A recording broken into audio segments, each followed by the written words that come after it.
Hi, I'm Steve Guest, and some of you who stayed for the last session get to hear this twice.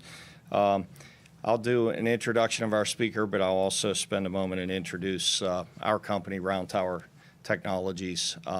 We're based in Cincinnati, a 10-year-old firm. We've had explosive growth over the course of that time, serving data center infrastructure market primarily. A lot of the growth is really because we focus our expertise with industry-leading experts who can help our customers solve business problems. We focus in several different areas: data center infrastructure, which encompasses the whole footprint that will allow someone to run their applications from backup all the way up through network and security. Converged infrastructure, which is a fast-growing part of the market. Mobility and collaboration, orchestration, automation, and cloud, and DevOps for helping to accelerate that whole process, and a data analytics practice that focuses around accelerating data intelligence. That's something that the last speaker just talked about, and a couple of different areas there, unstructured data, and how we can help in that regard as well. Today's next speaker is Krishna Venkatasamy, and he is Chief Technical Officer for Lucas Systems. So welcome, Krishna.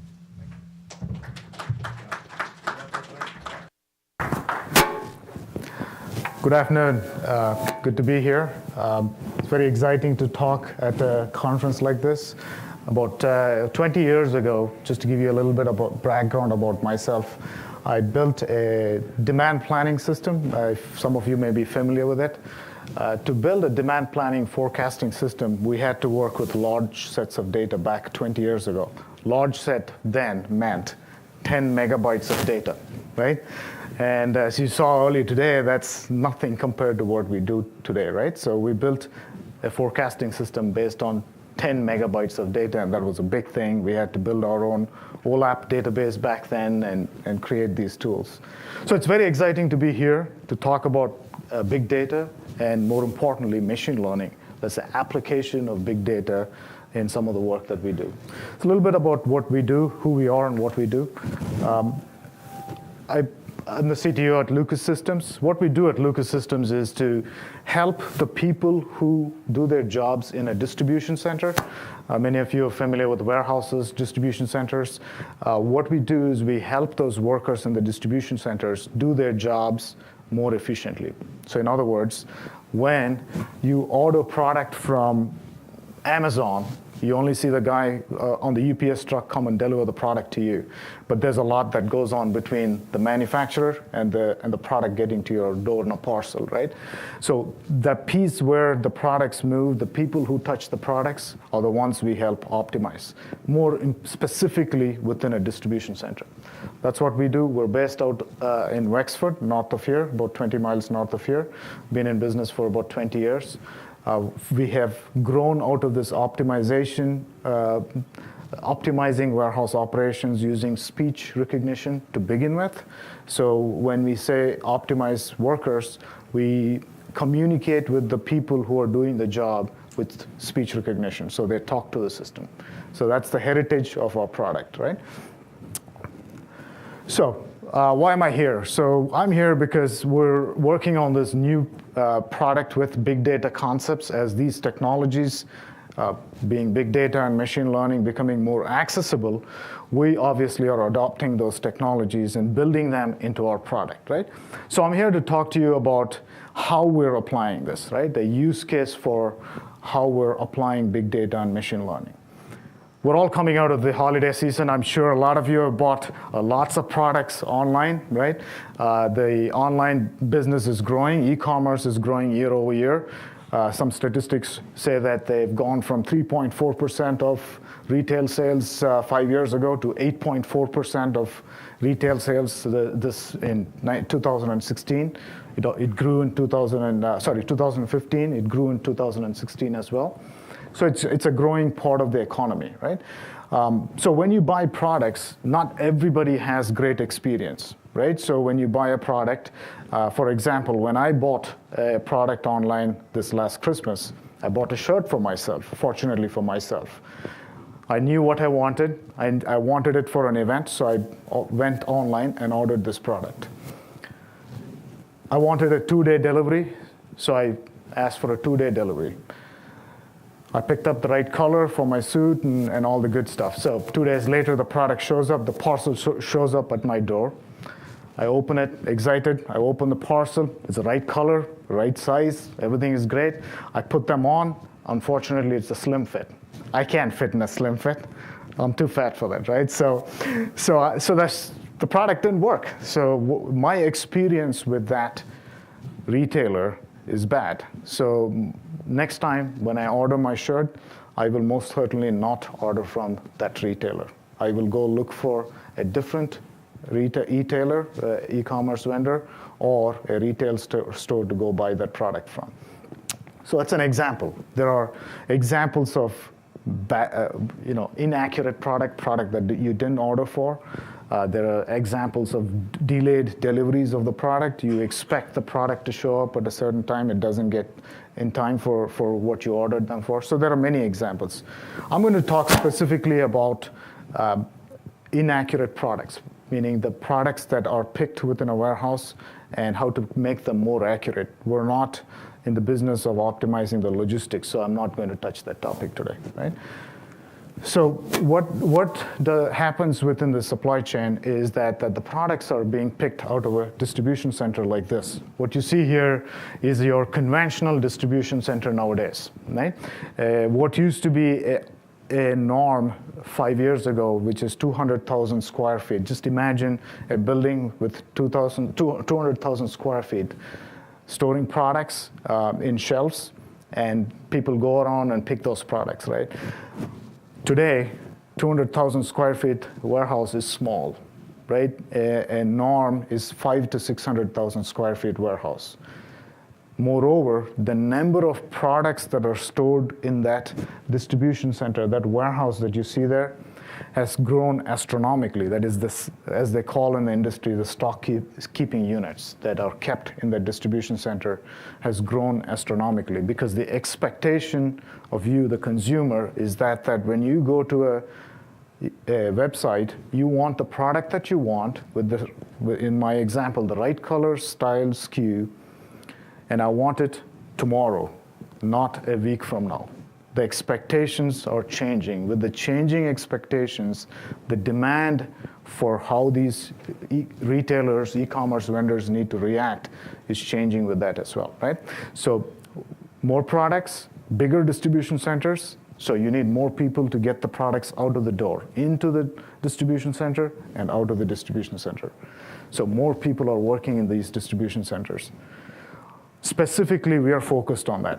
We are in the business of helping those people do their jobs better. So our product is to help those people, the increasing number of people in the distribution center, do their jobs better, faster, more accurately, right? So how do we do that? Historically, this is going back to before what the problem space, right? Here's what happens today. You have this large distribution center. In order for that distribution center to accurately predict how many people you need in order to fulfill the orders that are placed on that distribution center, you have to make some calculations, some math. Today, that math is done through the mechanism I'm going to explain to you in a bit, but done in a very rudimentary manner. There are tools, software to help you with that. But a majority of the distribution centers still use Excel spreadsheets and a lot of whiteboards to do this math. The methodology is very simple. Many of you probably worked in manufacturing and assembly plants. You study a process. You study the time it takes for a person to do a job. You basically stop clock. You measure the time. When did they start doing the job? When did they stop doing the job? You make a note of it. So you make a note of all the activities that a person does and calculate what that the person took to finish a task, to pick a product being a task, and then see how many products you need to pick and do the math. Calculate how many people you would need in order for you to fulfill the demands in the distribution center. That's how it's done today, right? The tools that help you with the math are called labor management systems, right? So there are a number of software tools that do that. The problem with this methodology is, number one, it's static. These calculations are static. You measure it today. When you bring a new person in, that new person does not do the job in the time it took for the person who did the calculation to do the job. They perhaps take longer, they perhaps take shorter if they know how to handle the product or the environment. So it varies by who that person is and what job they're doing. So a static calculation, a static math isn't accurate. Right? So what these large distribution centers do is they do this math, they look at what it would take, the maximum, they would need in order for them to serve a maximum order volume, and they go and hire that many people. And many times you do not need that many people, and so the labor cost increases. Not only does the labor cost increase, but those people will have to be managed. So all the management cost in that distribution goes up, right? So this is a real problem. And as I told you earlier, the number of people working in the distribution center went up 35% in the last 5 years. So you can't hire to solve this problem. So there has to be a better mousetrap, and that's what we've been focused on at Lucas, right? So what have we done? So what we did is we said, we're in the business of helping these people do the job. So they use our system, our software, to do their job. So at a granular level, we capture logs, if you will, and we heard about logs today, logs about what a person does at every step in their process. Okay, we capture this information. Historically, we did not use this information for anything but diagnosis. Right, to go back and see if something went wrong. What we're doing today is taking that same data across every person, across the distribution network, and using that to learn from that data. And that is the application of machine learning and big data in the business that we are in, right? And so the data that we are using, the log data that we scrub and get from our system is large. In a given day for a given person, that data can be over 10 megabytes of data. So that data is large. We've built a system where we're able to catalog that data, we're able to extract that data, apply machine learning techniques, and then learn from it. We learn the predictive models from that machine learning techniques, and then use that learned data elements to apply to labor planning, right? So what we've done is we basically looked at the historical data. That's what I shared with you. I'm giving you an example of what this looks like. Each row there represents an order, right? What you see there is that's the order number. That's the area where they're working within the distribution center. These are large distribution centers. So you can't expect a person to walk the entire distribution center. Each distribution center is separated into areas. So that second column is the area where they're working. The third column is the person who did a job, who picked that order. The fourth column is the number of locations that person visited. So a location in a warehouse is where a product is stored. So they may have to walk to a number of locations to fulfill an order. This person visited 21 locations in the warehouse to pick 68 units at 11 o'clock in the morning on Tuesday in June, and they took half an hour, 0.58 hours to complete that order. So this is the kind of data we're able to collect, and this is just a sampling of that data. So if you had 100 people working in that distribution center processing 10,000 orders, each order will be a line. 10,000 orders is probably what a distribution center would process in an hour. So you can think about the data that we would be collecting to do this analysis. What we are trying to do in this specific use case is to determine what is the anchor that we want. How long does it take to complete an order? If we can find out what among these data elements affects the time it takes to complete that order, we can then look at how many orders we need to fulfill tomorrow, day after tomorrow, and so forth, and then plan our labor accordingly, right? So that's the problem we're trying to solve. Using this data, after running our machine learning algorithms, here's what we learned from that data.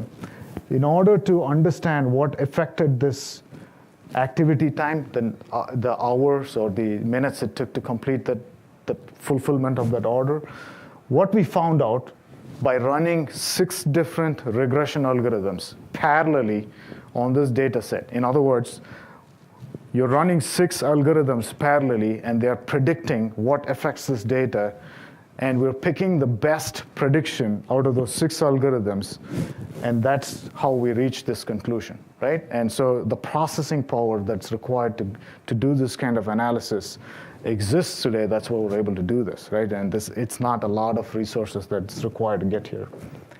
What we found was the first thing that affected the time was the number of locations the person had to walk in order to fulfill that order. That's the first data element that affected the activity time. The second data element that affected the activity time is the area where they worked. The reason why it was the area is because in one area they were walking, while in the other area they were riding a pallet jack. If you're not familiar with them, it's actually a motorized truck that you drive around the distribution center. So that affected how long they took to complete an order. The third one was at what time did they do the job. So when they started early in the morning, they were fast. They had the energy. They were moving quickly. But as they got closer to their lunchtime, they started to slow down. So that was an important factor. The fourth one was the person who did the job, right? Whoever did the job was the last thing that affected the data. When I took this data and I asked a bunch of folks in my business who are very familiar with this industry, the first thing they said is the person who did the job affected this data, but they were all wrong. Based on what we found in this data set, that's the last thing that affected this activity time. So using these 4 factors, we now can apply this to many different problems. But the example that I'm showing you here is focus on these set of data. Here's the number of lines, meaning each line being an order line. So when you order a product, each line is the product that needs to be fulfilled. That same distribution center had to ship 23,000 products the next day. They had 50 full-time employees. These are people employed by the distribution center. On average, they employed 3.5 temporary employees. Right? That's what the distribution center on average uses. What we found out was, in order for this many lines to be fulfilled in that distribution center, based on the 4 data elements that we identified, we determined that it would take this distribution center from 8 a.m. to 6:15 p.m. in the evening to complete their job. Okay.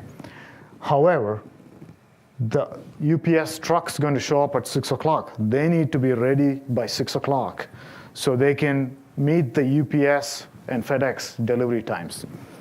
So using that same data, we were then able to tell the supervisors, the people who manage the distribution center, that they need to increase their labor pool. Either they add 1.3 additional staff or 2 people, or add 1.3 temporary labor, or 1 full-time labor, right? So this is the kind of application that we were able to apply this machine learning big data concept to. It's just one use case that I wanted to share with you today. And finally, a call out to our friend at Amazon. And thanks to him, we can do more of this stuff, right? With all the e-commerce as well as all the big data concepts that he's been able to help us introduce in this business. That's all I had. Thanks for your time. Hope it was informational to you. Thank you.